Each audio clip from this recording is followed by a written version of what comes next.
All right, well, the holiday season brings families together, but it's not always smooth sailing. No, a survey found that people can tolerate only 4 hours with family members during the holidays, and 20% say they are concerned about family drama. And psychotherapist Niro Feliciano is here to help us navigate the drama. Welcome back to the show.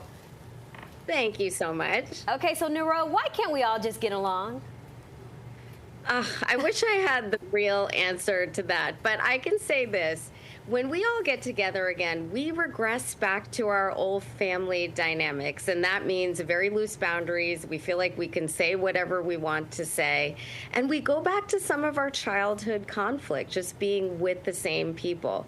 The other thing that it's important to note is we're not used to hanging out with people who think differently than us. You know, we tend to follow people who think like us on social media. We have friends who think like us, and all of a sudden we're back with family, and we can have very different perspectives, especially on hot button topics. So all of those things can change the dynamic and make it a little bit more stressful, or a lot more stressful, to be in the same environment. So what would you tell people that are anxious about all of this, to bring up the differences between Kendrick and Drake, or bring up religion and politics? Those are what we should discuss, right? I mean, if you're looking for a really spirited holiday, I would say go for it.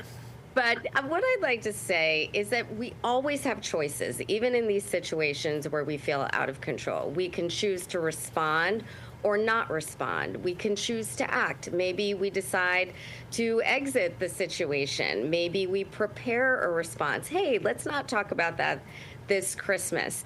And sometimes we can choose to regulate instead of react. I need a few deep breaths. I'm gonna go take a walk. But we always have choice. And I think when we feel like we don't have a choice, we're just subject to a situation, it tends to feel a little bit more overwhelming. I like how you say taking a break, taking a walk, because you may just want to be by yourself and watch Beyonce's halftime and not be bothered by anybody on Christmas. Exactly. But how do you... That's a great de-stressor. Yeah, how do you prevent from making the situation worse if something does happen? You know, I think, one, we have to calm ourselves first in a situation to make sure that we are responding versus reacting. That might necessitate we take a break. It may be we take a walk, or we say, hey, I'm going to run to the grocery store, or get on the phone and talk with a friend that calms you, or find something on Netflix that calms you to take you out of the situation.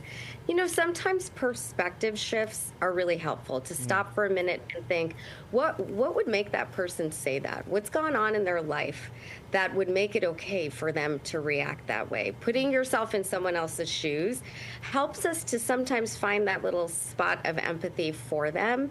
And when we know there's a heated topic and we know we don't agree on it, maybe we want to talk about it beforehand and just say, hey, let's all just try to have a really peaceful holiday and not bring this up. We can always talk about this another time if we want to get into it. But there's always that one uncle or in-law, as would be in my case, that will still try to like poke a bear and, you know, bring up topics that they know are not a good idea. And it's worse if it's a drunkle. That's when it's time to go. We're going to wrap it up. Yeah, that's when you know it is done. Yeah, then you use your resting gift face. Just and like, exit. Okay. Yeah. Namaste. Well, Niro, thank you so much for joining us today. We appreciate your time. Always. Great to see you both. Thank you. And for more tips to get through the stressful holiday season or any time of the year, you can follow Niro on Niro_Feliciano.